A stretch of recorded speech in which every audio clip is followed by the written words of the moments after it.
رب اشرح لي صدري ويسر لي أمري واحلل عقدة من لساني يفقه قولي اللهم ألهمني رشدي وقني شر نفسي اللهم يا حي يا قيوم برحمتك أستغيث أصلح لي شأني كله ولا تكلني إلى نفسي طرفة عين.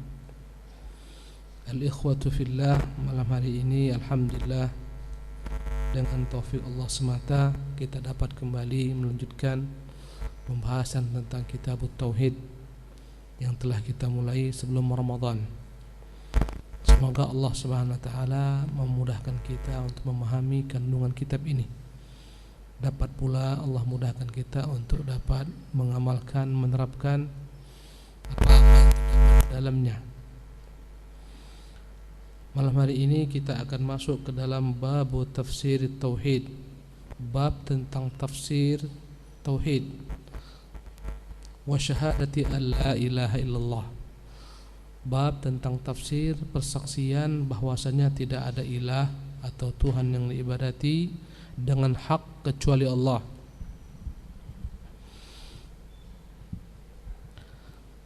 Al-ikhwatu fillah yang dimuliakan Allah Subhanahu wa taala,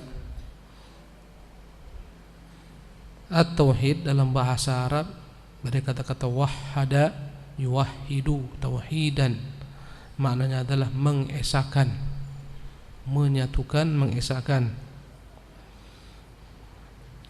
Yang dimaksudkan dengan tauhid dalam Islam adalah mengesakan Allah Subhanahu wa taala dalam hal rububiyahnya, mengesakan Allah bahwasanya Dia semata pencipta alam semesta.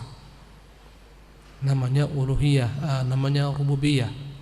Mengesakan Allah pertama dalam rububiyahnya, maknanya meyakini Allah semata Tuhan yang esa, pencipta alam semesta, pemeliharanya, penjaganya, pengaturnya, yang menghidupkan, yang mematikan, memberikan rezeki, mendatangkan manfaat, menolak mudarat, dan seterusnya. Yang kedua, makna tauhid adalah mengesakan Allah dalam hal uluhiyahnya. Maksudnya mengesakan Allah dalam hal peribadatan, bahwasanya kita beribadah hanya kepadanya semata, menyembahnya semata, bergantung kepadanya semata, salat untuknya, menyembelih untuknya. Fashalli li rabbika wanhar, salatlah engkau untuk Tuhanmu dan menyembelihlah. Berdoa hanya kepadanya, memohon pertolongan hanya kepadanya. Iyyaka na'budu wa iyyaka nasta'in,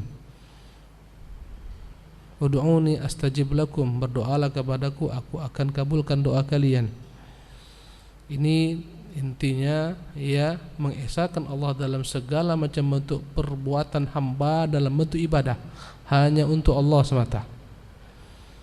Yang ketiga, tauhidul asma'i was sifat, mengesahkan Allah dengan menetapkan nama-namanya dan sifat-sifatnya sebagaimana yang ditetapkan dalam kitabnya dan dalam sunnah rasulnya,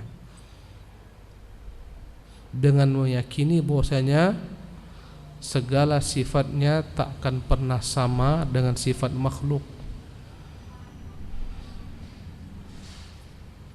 Inilah dia pembagian tauhid.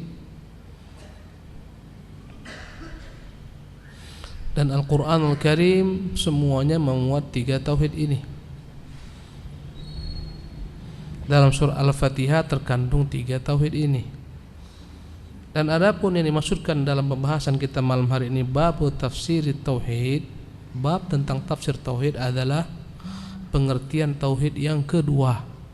Apa tadi yang kedua? Mengesahkan Allah dalam hal uluhiyahnya. Karena di sini yang membedakan antara kaum muslimin dengan kaum musyrikin. Adapun dalam tauhidur rububiyah, kebanyakan kaum musyrikin meyakini apa yang diyakini kaum muslimin. Mereka meyakini Allah semata pencipta alam semesta, memberi rezeki, Ya, sebagaimana Allah Subhanahu wa taala menjelaskan tentang hal ini dalam kitabnya. Wala in sa'altahum man khalaqas samawati wal arda. Kalau kalian tanya kepada mereka, jika engkau tanyakan mereka, ya wahai Muhammad, siapakah pencipta alam semesta, langit dan bumi? Fa sayaquluna Allah. Mereka akan berkata Allah. Jadi ini maksudkan dengan tafsirut tauhid di sini adalah penjelasan tentang tauhid uluhiyah, yang mana inilah dia misi setiap nabi dan rasul, karena mereka datang untuk mengajak umatnya agar menyembah Allah semata, tidak menyekutukannya dalam hal ibadah. Bahwasanya tak berguna orang meyakini tentang tauhid rububiyah. Tak berguna dia meyakini hanya Allah pencipta alam semesta, pemeliharanya, penjaganya, pemberi rezeki. Tak berguna sampai dia mampu mewujudkan penghambaannya, peribadatannya hanya kepada Allah. Maka di sini dikatakan bab tafsir tauhid wa syahadati alla ilaha illallah, tafsir dan makna juga persaksian seseorang bahwasanya tidak ada ilah yang hak diibadati kecuali Allah.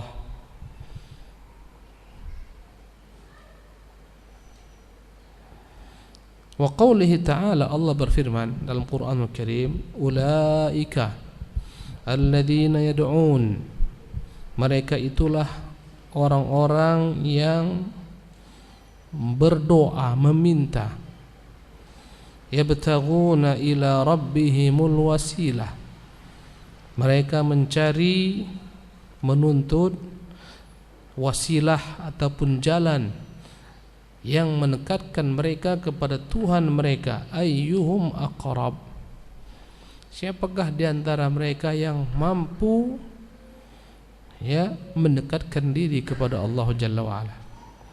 Ayat ini ikhwati fillah termuat dalam surah Al-Isra pada ayat ke-56 57 ya.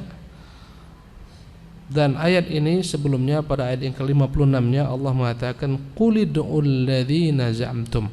Sebelum ayat ini ada ayat sebelumnya yang berbunyi qul, katakan Muhammad, ud'ul ladzina za'amtum, kepada mereka orang-orang musyrikin, berdoalah kalian, mintalah kalian kepada apa-apa yang kalian sangka sebagai Tuhan, min dunihi, dari selain Allah Subhanahu wa taala. Katakan Muhammad kepada kaum musyrikin, pergi sana kalian berdoa, minta kepada batu yang kalian pahat, ya, minta kepada kayu yang kalian ukir, minta kepada malaikat yang kalian sembah, minta kepada para wali-wali yang kalian minta dan kalian berdoa kepadanya, minta kepada para nabi yang kalian sembah. Berdoalah kepada semua Tuhan-Tuhan tersebut, silahkan.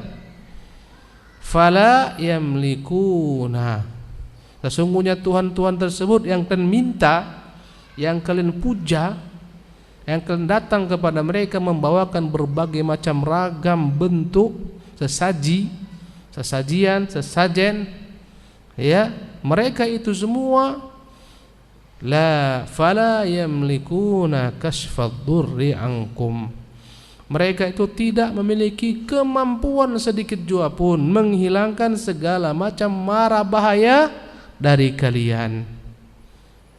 Wala tahwila, tidak pula dapat memindahkan bencana tersebut, ya, ke tempat yang lain. Katakan Muhammad kepada para penyembah berhala, apakah mereka menyembah patung, menyembah kayu, menyembah batu, menyembah kuburan, ya, menyembah nabi, menyembah malaikat? Karena agama sebelum Rasul diutus, agama kaum musyrikin banyak tuhannya, ya, ada yang menyembah malaikat, ada yang menyembah bintang-bintang, menyembah kayu, menyembah batu, macam-macam, menyembah matahari, menyembah bulan. Katakan kepada mereka semua Muhammad, Tuhan-Tuhan yang akan minta itu dari selain Allah la yamlikuna kasfad durri ankum, tidaklah memiliki kemampuan menghilangkan dari kalian mara bahaya, wala tahwila, tidak bisa menghindarkan dari kalian mara bahaya, tidak pula bisa memindahkan mara bahaya tersebut, musibah tersebut ke tempat yang lain. Ya, bahkan segala macam yang kalian minta itu adalah makhluk seperti kalian yang juga binasa, hancur. Ya, semuanya hancur seperti kalian. Bahkan sebagian diciptakan dari benda-benda mati, itu yang kalian sembah.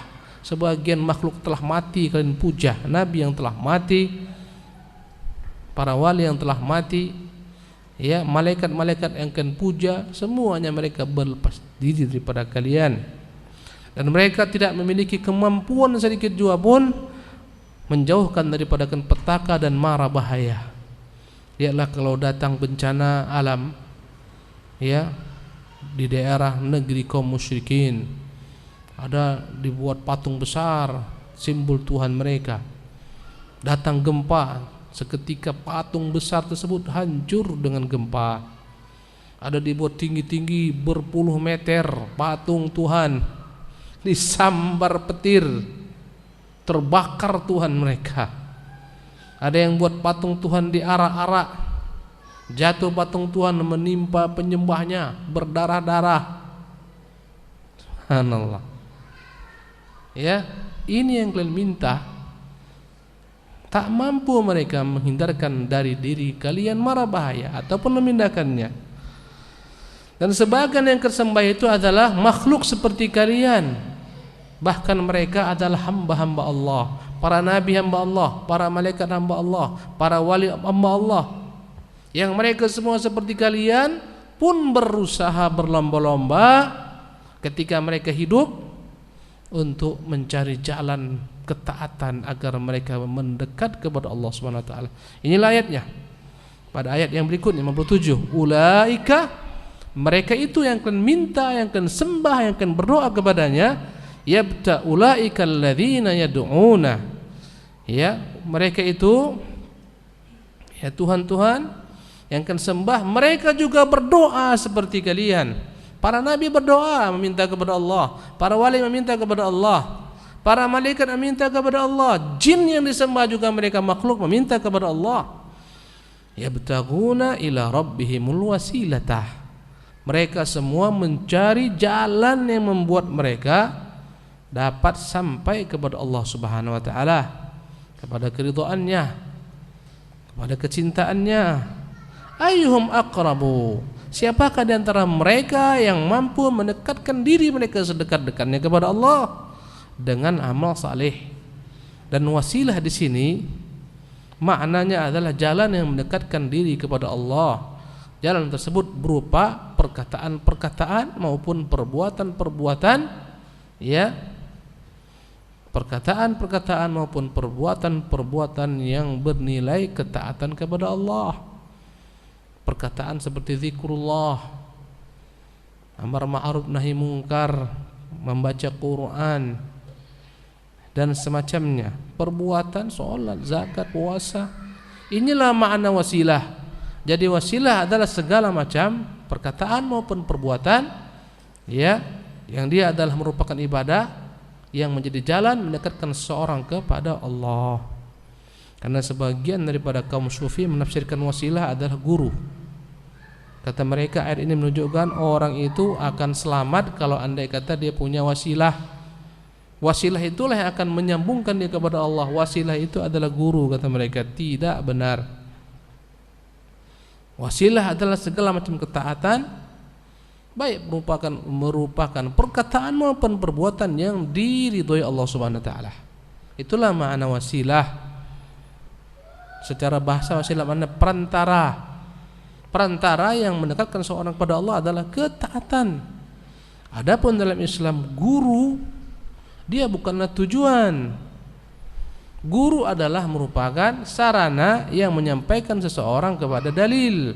Bagaimana cara menyembah Allah yang benar, meminta kepada Allah yang benar, ya, bukan tujuan. Tujuan kita adalah Allah Jalla wa'ala. Yang menyampaikan kita kepada Allah adalah guru dengan menjabarkan kepada kita tentang dalil-dalil bagaimana menyembah Allah yang benar, bagaimana berdoa yang benar, bagaimana sholat yang benar, bagaimana bermunajat yang benar. Ya. Dan guru-guru semua makhluk tidak ada jaminan. Ya. Di dunia ini tak ada jaminan kecuali yang telah disebutkan Nabi SAW. Ya. Tentang para sahabat-sahabatnya yang mereka dapat jaminan di atas petunjuk.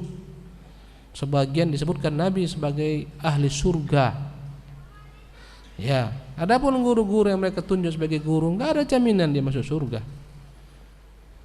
Bagaimana jadikan sebagai jalan menyembah Allah SWT? Tidak. Guru-guru hanyalah memberikan kepada murid-muridnya, inilah jalannya, ini dalilnya. Ini amalan, ini dalilnya.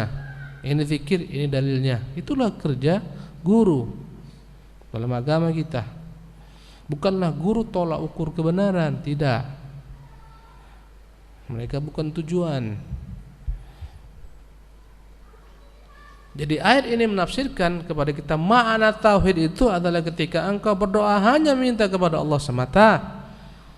Kebalikannya makna syirik itu adalah ketika engkau berdoa meminta kepada selain Allah Subhanahu wa taala.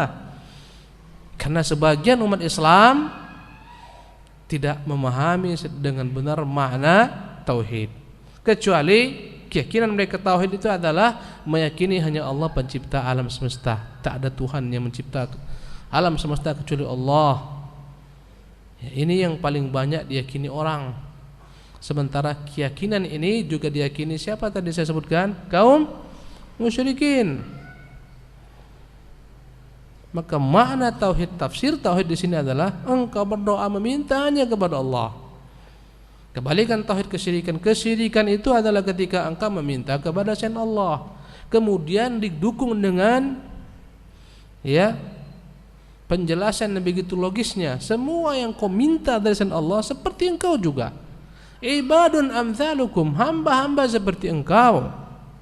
Mereka pun berhajat kepada Allah Tuhan mereka. Mereka juga berdoa minta kepada Tuhan mereka. Kata Allah, wa yarjuna rahmatahu, mereka semua begitu harap dengan rahmat Allah. Karena mereka hamba seperti kalian. Wa yakhafuna adzabah, mereka juga takut kepada azab Allah Subhanahu wa taala. Ya, inna adzaba rabbika kana mahdhura. Sesungguhnya azab Tuhanmu begitu mengerikan. Jadi ayat yang mulia ini menafsirkan makna tauhid adalah engkau beribadah hanya kepada Allah, dan diantara bentuk ibadah tersebut adalah doa. Dan ini menunjukkan dalam berdoa minta kepada Allah Subhanahu wa taala. Bahkan tidak ada keterangan hadis-hadis yang sahih bahwasanya dalam berdoa kita harus berperantara. Quran yang gamblang menyatakan ud'uni astajib lakum, minta kepadaku, aku kabulkan doa kalian. Tidak ada minta kepadaku melalui fulan, tidak ada. Bertawassullah kalian dengan si fulan, tidak ada dalil yang sahih. Ada orang-orang menyebutkan bahwasanya Adam itu ketika berbuat dosa, akhirnya dia lihatlah ketika itu nama Muhammad, dan dia pun berperantara bertawassul dengan nama Muhammad, dengan itu Allah ampunkan dosanya. Tidak benar, tidak sahih. Keterangan itu tidak benar.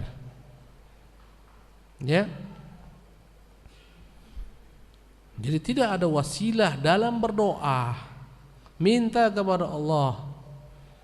Kata Allah, wa idza sa'alaka ibadi anni fa inni qarib. Jika ada hamba-hambaku bertanya kepadamu tentang aku, katakan aku dekat. Ujibu da'watad da'i idza da'ani. Aku kabulkan doa orang-orang minta ketika meminta kepadaku. Tanpa ada kata-kata minta kepadaku melalui perantara fulan, enggak ada. Dan tidak ada hadis-hadis yang sahih dalam bab berdoa dengan perantara makhluk, tak ada. Kita pindah kepada ayat yang kedua. Allah berfirman, wa idh qala Ibrahimu li abihi wa qaumihi. Dan ingatlah tatkala berkata Ibrahim kepada ayahnya Azar. Siapa ayah Ibrahim? Azar. Bagaimana Ibrahim? Musyrik. Ya, mati dalam keadaan musyrik. Sebagian orang ya berat bagi mereka dalam menerima hadis dari Nabi SAW tentang orang tua Nabi di neraka. Berat bagi mereka. Padahal hidayah milik Allah Subhanahu Wa Taala. Dan itu menunjukkan betapa dahsyatnya hidayah tidak Allah berikan kepada orang yang terdekat dengan Nabi.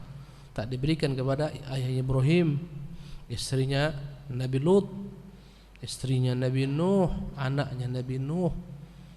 Ya. Kalaupun mereka mengatakan bahwasanya orang tua Nabi SAW itu adalah ahlul fatrah. Apa ahlul fatrah? Ahlul fatrah adalah orang-orang yang tidak datang kepada mereka risalah apapun juga. Mereka tak mengetahui ada risalah kenabian. Itu ahlul fatrah. Boleh saja ada orang yang tinggal dalam hutan belantara, ya, di daerah hutan-hutan belantara di Indonesia atau di mana, mereka tak pernah dengar tentang Islam, tentang Nabi SAW, tentang agama Muhammad. Mereka ini ahlul fatrah. Ya. Dan hukum ahlul fatrah ini banyak pendapat ulama, belasan pendapat yang paling dekat dan didukung dalil. Semua ahlul fatrah ini kelak diuji di hari kiamat, ya, untuk menegakkan hujah. Tanpa diuji pun Allah tahu mana yang layak masuk surga dan mana yang layak masuk neraka. Tapi Allah tegakkan hujah dengan ujian. Akan dibuatkan bagi mereka api yang besar, disuruh mereka semua masuk. Yang masuk ke dalam api karena patuh kepada Allah ahli surga, mereka aman masuk surga.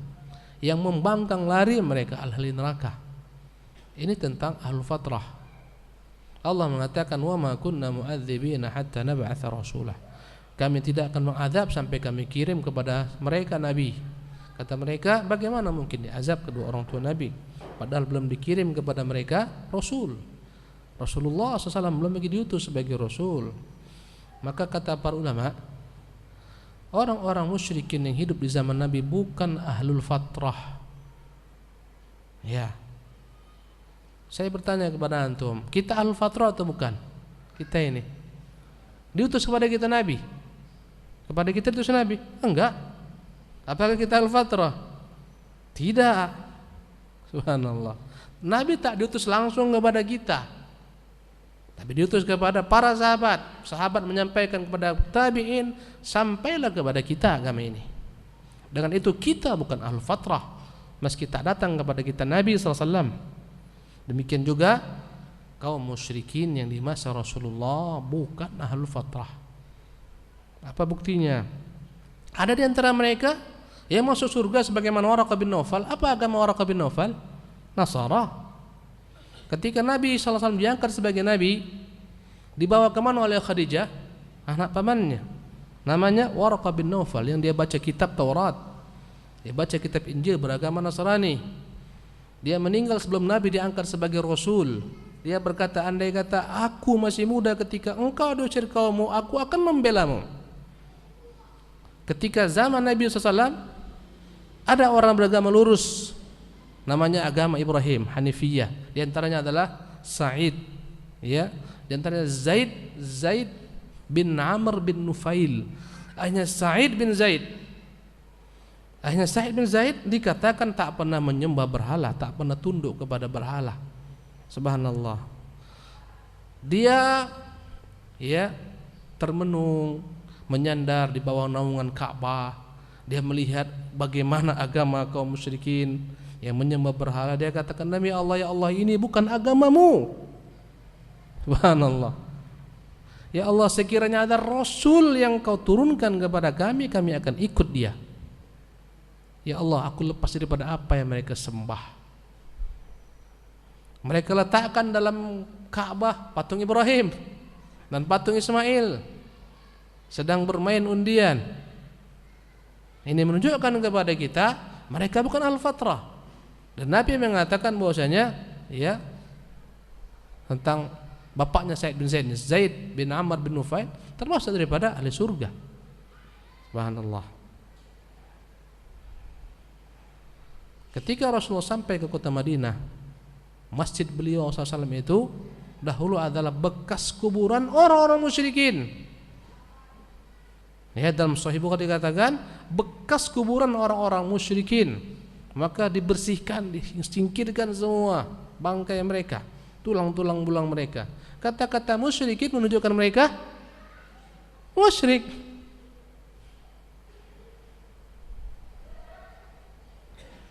Ya.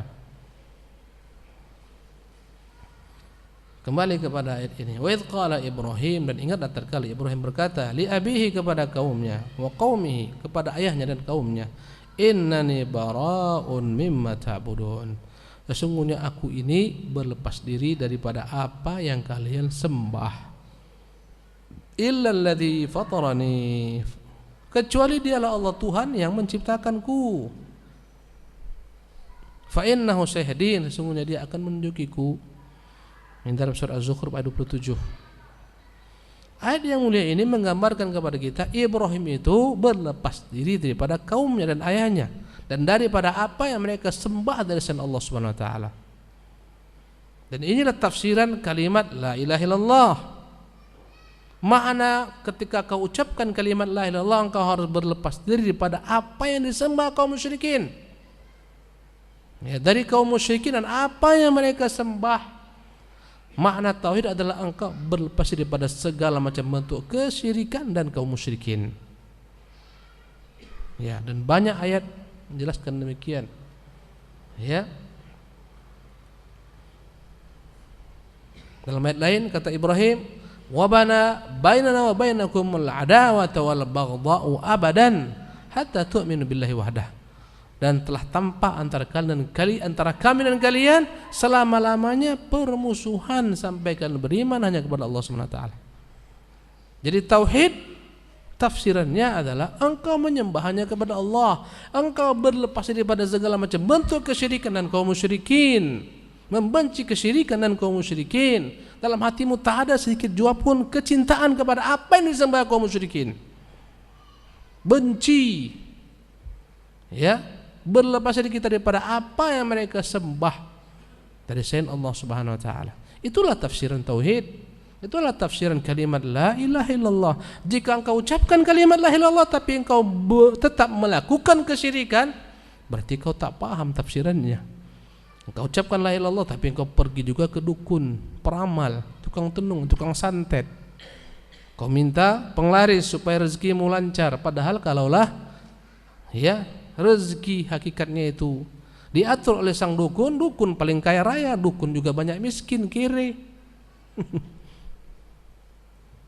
Ya, kau minta rezeki kepada makhluk semacammu. Allahu Akbar. Berarti kau tak paham makna tauhid. Ketika kau yakin kuburan ini bukan sembarang kuburan, ini kuburan keramat. Kau datang ke sana, penyakitmu sembuh. Tak dapat jodoh, datang ke sana, murah jodohmu.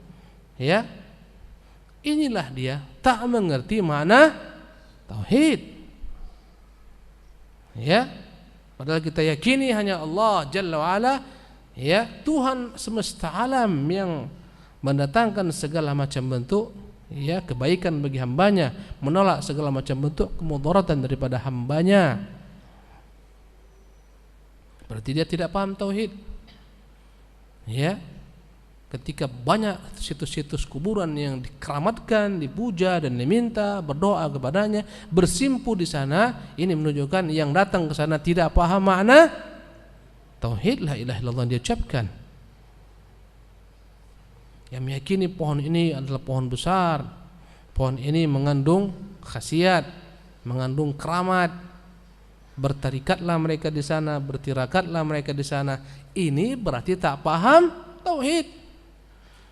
Dan Nabi telah mengingkari sahabat-sahabat yang baru memeluk Islam ketika mereka melewati pohon besar. Kata mereka, ya Rasulullah, pohon ini pohon besar milik kaum musyrikin. Mereka cari padanya keberkatan, pohon keramat, carikan pula untuk kami pohon keramat.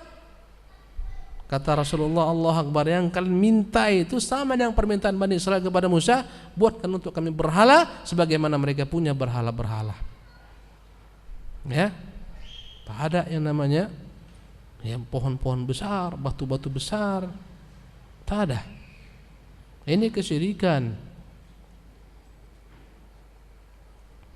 Kemudian firman berikutnya Allah berfirman, wa qawlihi ittakhadhu ahbarahum wa ruhbanahum arbaban min dunillah wal masih ibn Maryam. Allah mengatakan tentang kaum Nasara, ya, ittakhadhu, dan kaum Yahudi, mereka itu telah menjadikan ahbarahum, para ulama-ulama mereka, wa ruhbanahum, dan para ahli ibadah mereka, arbaban min dunillah, sebagai Tuhan-Tuhan yang mereka jadikan tandingan sekutu bagi Allah. Wal Masih ibn Maryam, sebagaimana mereka menjadikan Al-Masih Isa bin Maryam tandingan bagi Allah Subhanahu wa taala. Ketika dibacakan di telinga salah seorang sahabat Nabi bernama Adi, dan Adi ini salah seorang sahabat Nabi berasal dari negeri Hira. Hira adalah negeri yang berbatasan dengan Romawi, dan dia beragama Nasara sebelumnya, Adi. Ketika dibacakan kepadanya ini, kata Adi, ya Rasulullah, kami tak pernah merasa menyembah para pendeta-pendeta kami, alim ulama kami, ahli ibadah kami. Kata Rasul, ya Adi, bukankah mereka menghalalkan apa yang Allah haramkan? Kalian ikuti mereka. Bukankah mereka mengharamkan apa yang Allah halalkan? Kalian ikuti mereka. Kata Adi, ya benar ya Rasulullah. Kata Nabi, itulah makna menjadikan mereka sebagai tandingan Tuhan dari selain Allah Subhanahu wa taala, Tuhan-Tuhan tandingan dari selain Allah Subhanahu wa taala. Maka ayat ini menunjukkan kepada kita, tauhid itu adalah ketika engkau menerima yang berhak membuat syariat, menghalalkan, mengharamkan hanya Allah. Ketika kau angkat makhluk, segala yang dia katakan halal kau halalkan, segala dia katakan haram kau haramkan. Dia bilang A kau bilang A, dia bilang B kau bilang B, dia bilang Z kau bilang Z. Sementara perkataannya bertentangan dengan wahyu, kau ikuti dia, berarti telah kau jadikan dia sebagai Tuhan dari selain Allah Subhanahu wa taala. Ya, ini namanya syirkun fit tasyri', kesyirikan dalam masalah membuat syariat. Yang berhak menghalalkan, mengharamkan hanya Allah Jalla wa ala. Ya. Allah mencela orang-orang musyrik yang menghalalkan suka hati mereka, mengharamkan suka hati mereka. Kata Allah, wa ja'altum minhu halalan wa haraman. Allah adin lakum. Kalian jadikan ini halal, ini haram. Apakah Allah izinkan kalian? Ya. Orang musyrik mengambil berbagai macam jenis binatang-binatang. Ya, ada yang dipotong telinganya, ada dipotong hidungnya. Mereka katakan ini untuk berhala, nggak boleh disentuh, nggak boleh mereka haramkan binatang-binatang yang Allah halalkan. Kata Allah, Allah dan aku, apakah Allah izinkan kalian? Jadi masuk ke dalam tafsir tauhid adalah engkau menerima yang berhak membuat syariat, yang menghalalkan, yang mengharamkan hanya Allah. Maka makna kesyirikan adalah ketika engkau jadikan tandingan bagi Allah, membuat syariat, menghalalkan, mengharamkan. Kalau kata gurumu A, kau harus bilang A, sementara Allah tak mengatakan demikian, berarti engkau telah menjadikan gurumu sebagai Tuhan dari selain Allah Subhanahu wa taala. Ya, kata Allah Subhanahu wa taala, am lahum syuraka'u syara'u lahum minad dini ma lam ya'dzan bihillah. Apakah mereka punya sekutu-sekutu, tandingan-tandingan dari Allah Subhanahu wa taala yang membuat hukum syariat dari Allah Subhanahu wa taala? Jadi namanya kesyirikan bukan hanya engkau meyakini adanya Tuhan selain Allah pencipta, bukan hanya itu. Engkau berdoa kepada selain Allah itu kesyirikan. Meminta kepada selain Allah itu kesyirikan. Ya, engkau tidak menyimpan kebencian, permusuhan kepada kaum musyrikin, itu dalamnya adalah penyimpangan dalam hal tauhid, menyimpang tauhidmu. Ya, kemudian di antara makna kesyirikan adalah tatkala engkau mengikuti orang-orang yang kau anggap sebagai orang alim dalam segala hal, taklid buta kepada apa yang mereka katakan. Sementara dalam Islam Kita hanya tunduk kepada wahyu. Qala Allah wa qala Rasul. Apa kata Allah, apa kata Rasulullah. Selain mereka, selain Allah dan Rasulnya, tak ada kepatuhan. Kata Imam Malik, kullun yu'khadhu min qawli wa yuraddu. Setiap orang boleh kau ambil pendapatnya atau kau buang, illa kecuali ini. Dia tunjuk Nabi yang mulia sallallahu kuburan Nabi sallallahu alaihi wasallam. Ya. Berkata Imam Syafi'i, segala sesuatu perkataanku yang bertentangan dengan hadis, buang jauh-jauh. Jika ada hadis yang benar aku tak ketahui, sesungguhnya itulah pendapatku. Kesanalah aku bermazhab. In sahal haditsu fahuwa madhhabi. Jika ada hadis yang sah, benar, sahih, itu sebenarnya pendapatku. Subhanallah. Kata mereka, jangan kau ikuti Sufyan Tsauri, jangan kau ikuti Auza'i, jangan kau ikuti Malik, jangan kau ikuti Abu Hanifah. Ambil dari mana mereka mengambil. Ya, ini menunjukkan kepada kita bahwasanya tidak boleh taklid buta dalam segala hal. Ketika telah datang bagi kita kebenaran, ikuti kebenaran. Jadi Ustaz, bagaimana orang awam? Boleh orang awam taklid? Boleh. Tapi ketika nyata bagi mereka apa yang mereka itu ini salah, dan mereka tahu ini ada kebenaran datang, wajib mereka itu kebenaran. Ketika itu mereka tidak tercelah. Karena mustahil orang-orang awam harus mengetahui segala sesuatu. Tidak. Mereka diperintahkan untuk mengikuti orang yang mereka percaya sebagai alim ulama mereka. Boleh taklid kepada mereka, boleh.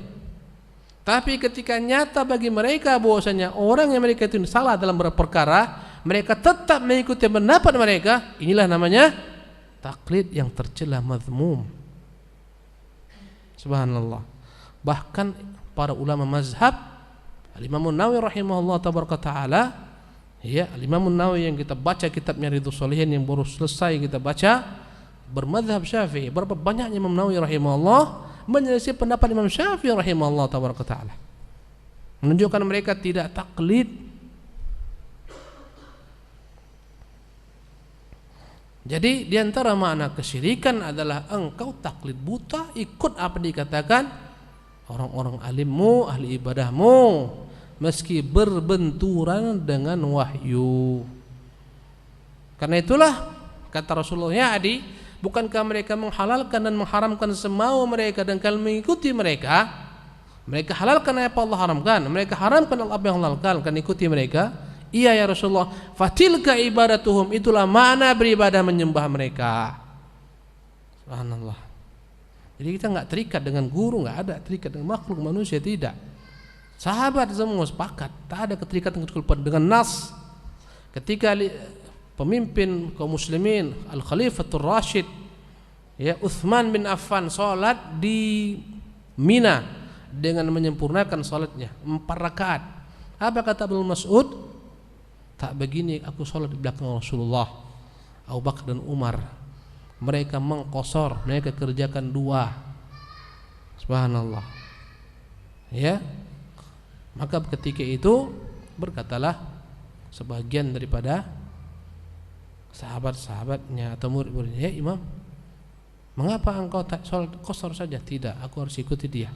Karena ya al-khilafu syarrun kulluhu, perselisihan itu jelek seluruhnya. Ya, tetap diikuti Utsman bin Affan. Maksudnya kita ambil sini bahwasanya sahabat itu yang mereka jadikan sebagai standar itu adalah apa yang datang dari Nabi SAW. Tapi karena perkara ijtihad, Utsman berijtihad. Ya, yang dikerjakan Utsman ijtihad. Utsman dia menikah dengan seorang perempuan Makkah, dan dia menganggap setelah menikah dengan perempuan tersebut berarti dia telah menjadi ahli Makkah. Sebagai ahli Makkah maka dia tidak mengerjakan salat dengan sebagai ahli Makkah, akhirnya dia mengerjakan salat dengan sempurna. Ini di antara takwil sebagian daripada para ulama. Ya. Ketika Abu Bakar, Umar melarang kaum muslimin di masa keduanya melaksanakan haji tamattu, apa kata Abdullah bin Mas'ud? Apa kata Abdullah bin Abbas, ya? Ya. Ketika mereka mengatakan, wahai Abdullah, sesungguhnya Abu Bakar dan Umar keduanya melarang haji tamattu. Ya, apa kata dia? hampir-hampir kalian itu dihujani Allah dengan batu dari langit sebagaimana dihujaninya ya tentara-tentara bergajah dan semacamnya. Ku katakan inilah perkataan Rasulullah, inilah perkataan Allah, kan katakan inilah perkataan Umar.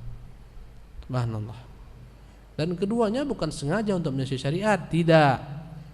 Itu yang mereka lakukan adalah ijtihad. Ya, di masa mereka kaum muslimin sedikit, kalaulah mereka hanya memilih haji tamattu, ketika itu mereka berumrah akan kosong Masjidil Haram. Maka dilarang agar mereka umrah di luar bulan-bulan haji agar Masjidil Haram ramai. Pada masa Utsman orang telah ramai. Ya. Jadi intinya ikhwati fillah rahimakumullah, di antara bentuk kesyirikan adalah ketika engkau taklid buta mengikuti para alim ulamamu, menghalalkan apa yang dihalalkan, mengharamkan apa yang diharamkan, sementara bertentangan dengan wahyu Allah Subhanahu wa taala. Wa qauli ta'ala, dan firman Allah Subhanahu wa taala, wa minan nasi man yattakhidhu min dunillahi andadan yuhibbunahum ka hubbillah. Dan di antara manusia ada orang-orang yang mengambil ya dari selain Allah Subhanahu wa taala sesembahan, tuhan-tuhan, tandingan-tandingan, yuhibbunahum yang mereka cintai ka hubbillah, sebagaimana mereka mencintai Allah. Orang musyrikin itu cinta kepada Allah, tapi juga mereka mencintai tuhan-tuhan mereka. Itulah hakikat kemusyrikan. Orang musyrikin itu menyembelih untuk Allah, tapi mereka juga menyembelih untuk tuhan-tuhan mereka. Jadi yang namanya tauhid tak menerima kesyirikan. Hari raya haji kau sembelih untuk Allah, bismillah, Allahu akbar. Besok kamu bangun rumah kau sembelih untuk jin. Itu kesyirikan. Ya. Hari ini menyembelih akikah kelahiran anak, besok sembelih untuk Nyi Roro Kidul. Ini kesyirikan. Ya. Dan Allah Subhanahu wa taala mencela dalam ayat ini orang-orang musyrikin yang mereka itu mencintai tuhan-tuhan tandingan dari Allah Subhanahu wa taala sebagaimana mereka mencintai Allah. Jangan dikatakan mereka tak cinta Allah, mereka cinta kepada Allah. Dan saya katakan pula, yang terjebak, tergelincir dalam kesyirikan pada masa ini, jangan katakan tak cinta Allah, mereka marah. Mereka cinta Allah, tapi juga mereka cinta selain Allah yang mereka tempatkan sejajar dengan Allah Subhanahu wa taala. Di bagaimana contohnya? Ya, mereka puja, mereka minta, mereka berdoa. Ini hak Allah Subhanahu wa taala semata. Ada yang sujud di kuburan, ada yang minta kepada orang yang telah meninggal, dia pegang nisannya, wahai wali fulan, aku datang kepadamu, aku ini susah hiduplah, tolonglah. Ada enggak itu? Hal semacam ini ada enggak? Ada. Dan ini menunjukkan kepada kita cinta itu dalam bab ibadah harus hanya untuk Allah diberikan. Dalam bab ibadah, jika cinta dalam bab ibadah kau berikan kepada selain Allah, kau terjebak dalam kesyirikan. Berarti kau tak mengerti tauhid. Tauhid itu adalah ketika engkau menyerahkan kecintaanmu dalam bab ibadah hanya kepada Allah semata. Itulah tauhid. Itulah tafsiran la ilaha illallah. Karena sebagian orang-orang tergelincir dalam kesyirikan, mereka mencintai Allah juga mereka mencintai tandingan-tandingan selain Allah Subhanahu wa taala. Padahal Allah mengatakan walladzina amanu asyaddu hubban lillah dalam ayat ini. Setelahnya, dan orang-orang yang beriman lebih dahsyat kecintaannya kepada Allah daripada kecintaan kaum musyrikin kepada Allah Subhanahu wa taala. Dan ini menunjukkan cinta adalah merupakan ibadah yang begitu besar, bahkan dialah ya Ibnu Qayyim rahimahullah ketika membahas tentang cinta, dia katakan inilah poros kehidupan. Cinta inilah, dengan sebab cinta inilah Allah SWT ciptakan hamba-hambanya. Allah ciptakan surganya dan nerakanya. Subhanallah. Ya. Dalam bab ibadah, jadi Ustaz tak boleh tercinta kepada istri kita. Boleh, itu cinta bukan bab ibadah. Itu cinta fitrah, insting manusia. Bahkan Allah menghalalkan kaum muslimin menikahi perempuan-perempuan ahlu kitab. Ya, kata Allah, wal muhsanatu minal mu'minat wal muhsanatu minal ladzina utul kitaba min qablikum idza ataitumuhunna ujurahunna kan boleh menikah yang baik-baik dari kaum mukminat dan menikah yang baik-baik dari perempuan orang-orang ahli kitab sebelum kalian. Jika kalian berikan kepada mereka mahar-mahar mereka. Ini bukan cinta dalam bab ibadah. Tak akan mungkin dapat hilang cinta anak kepada ayah meski ayahnya kafir dan tidak dilarang. Tak mungkin bisa dihilangkan. Tapi dalam bab agama harus menanam kebencian kepadanya dan apa yang disembah oleh Allah Subhanahu wa taala.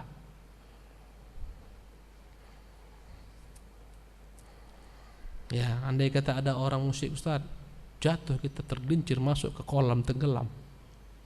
Datang orang musyrik, dia tolong kita, berikan tali, ditariknya, dia nyelam, mengangkatnya kita. Boleh kita mencintai kebaikan yang dibuat ini? Iya. Ini bukan bab ibadah. Ya, bukan bab ibadah. Tabiat manusia akan mencintai orang berbuat baik kepadanya. Tak mengapa. Ya, kita pun tidak dilarang berbuat baik kepada kaum musyrikin selama mereka bukan kaum kafir harbi, mengunjungi mereka ketika sakit. Tak mengapa, ini bab sosial, ini tetangga. Dan Nabi membesuk orang Yahudi yang sakit. Tapi dalam bab agama tidak. Dalam bab ibadah tidak. Kemudian wa fi sahih anin Nabi sallallahu alaihi wasallam, dan dalam hadis yang sahih dari Nabi SAW beliau bersabda, man qala la ilaha illallah, barang siapa yang mengikrarkan mengatakan kalimat la ilaha illallah, tidak ada Tuhan yang hak disembah kecuali Allah, wa kafara bima yu'badu min dunillah, setelah dia mengikrarkan kalimat la ilaha illallah, tidak ada Tuhan yang berhak diibadahi kecuali Allah, dan setelah itu juga langsung dia ingkari apa-apa yang disembah oleh Allah Subhanahu wa taala. Ya. Dia membenci segala disembah selain Allah Subhanahu wa taala. Haruma maluhu wa damuhu, maka ketika itu haramlah hartanya, taklah boleh diambil. Darahnya tak boleh ditumpahkan. Ia bagian daripada kaum muslimin. Dan di sini ditafsirkan oleh Rasulullah SAW yang mengucapkan kalimat la ilaha illallah dan kafir atau ingkar dengan segala macam sembah dari Allah Subhanahu wa taala. Inilah tafsir tauhid. Inilah tafsir la ilaha illallah. Menyembah hanya kepada Allah, kafir dengan segala macam sembahan dari selain Allah Subhanahu wa taala. Wa hisabuhu 'ala Allah azza wa jalla. Adapun perkara hisab mereka setelah dia mengucapkan kalimat la ilaha illallah, kemudian dia kafir dengan segala macam sembahan dari selain Allah Subhanahu wa taala, tak boleh lagi dia diambil hartanya dan darahnya dia ke bagian kaum muslimin. Adapun bagaimana kelak di hari akhirat, diserahkan hisabnya kepada Allah Subhanahu wa taala. Ya, dengan segala macam bentuk amal dan kemaksiatannya diserahkan kepada Allah Subhanahu wa taala. Wa hisabuhu 'ala Allah azza wa jalla. Tapi di dunia, hukum dunia, jangan disentuh, dia muslim, mukmin, tak halal hartanya, tak halal darahnya. Tak boleh diperangi lagi dalam hukum dunia. Adapun hukum akhirat, lihat bagaimana dia amalkan, hanya Allah yang mengetahui. Apakah dia mengamalkan karena Allah semata atau dia menyimpan kemunafikan? Serahkan kepada Allah Subhanahu wa taala. Hukum dunia, mukmin, muslim, jangan diganggu. Hukum akhirat serahkan kepada Allah. Dan ini menunjukkan kepada kita bahwasanya kita tidak boleh memberikan tazkiyah, rekomendasi orang-orang tertentu sebagai ahli surga kecuali jika ada dalamnya nas dari Nabi sallallahu alaihi wasallam. Karena kita tak tahu apa yang terjadi antara dia dan Allah Subhanahu wa taala. Tak boleh. Kata Rasulullah, wa hisabu 'ala Allah, hisabnya Allah yang tahu.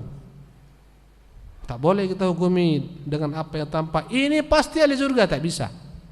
Kita katakan terserah Allah.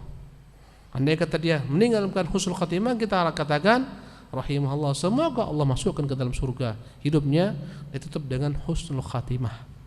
Sebagaimana sebaliknya, tak boleh kita memberikan ultimatum seorang sebagai ahli neraka jika kita ketahui dia orang Islam, meski mati dengan keadaan berbuat dosa besar. Karena zahirnya yang tampak oleh kita, adapun dalam hatinya hanya Allah yang tahu dan dia. Boleh jadi dia menyimpan kebaikan yang Allah ketahui, boleh jadi Allah purkan dosa-dosanya. Ya. Wa syarru hadhihi tarjamah ma ba'daha min al-abwab, dan akan dijelaskan setelah ini apa makna tauhid itu lebih dalam lagi. Hanya disebutkan tadi beberapa hal saja. Tauhid adalah engkau berdoa hanya kepada Allah Subhanahu wa taala. kau menanamkan kebencian dalam hatimu kepada apa yang disembah selain Allah SWT, kepada kaum musyrikin. Di antara maknanya adalah engkau mencintai hanya Allah semata. Nanti akan dijabarkan pada bab-bab berikutnya apa inti daripada tauhid yang dibawa oleh para rasul alaihim afdhalus salatu taslim. Wallahu tabaraka taala alam wa sallallahu wasallam ala nabiyina Muhammad. Ada pertanyaan? Tak biasa untuk bertanya.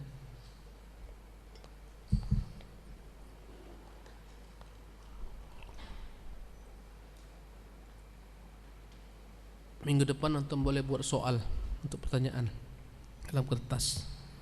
Jadi nanti saya lihat, upayakan pertanyaannya berkaitan dengan materi tauhid untuk menambah wawasan. Fadhal, silakan.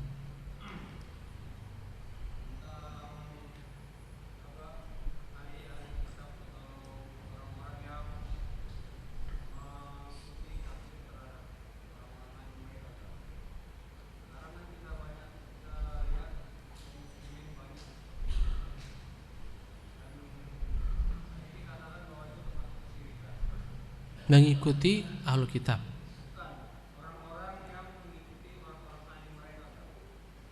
Orang-orang yang mengikuti, ya, sakit buta, ya, ya. Syirik dibagi dua, ada syirik besar, syirik kecil. Syirik kecil sebagaimana saya sebutkan, riya, itu tidak menghapuskan kecuali dosa syirik kecil tersebut. Tapi syirik besar menghapuskan semua dosa. Ketika orang-orang awam mengikuti alim ulama mereka dengan meyakini inilah yang harus diikuti, apa katanya benar, semuanya itulah dia yang benar. Yang dia katakan A, kita katakan A, yang katakan B, B, dia telah tergelincir ke dalam kesyirikan kecil sampai dia punya keyakinan ini orang, ya, sama dengan Allah Subhanahu wa taala, berhak untuk mengatakan hal haram. Ketika itu telah tergelincir dalam kesyirikan besar, ketika terjun dalam kesyirikan besar, maka gugurlah semua amalannya. Saya berikan contoh lain. Menggantungkan jimat, ketika engkau meyakini hanya Allah yang mendatangkan manfaat menolak mudarat, ya, ketika ditanya kenapa kau pakai jimat, ini sarana Ustaz supaya dapat dijaga daripada mara bahaya, dijaga dari santet, dijaga dari plastik. Ini kita katakan syirik kecil ketika dia mengatakan sebagai sarana.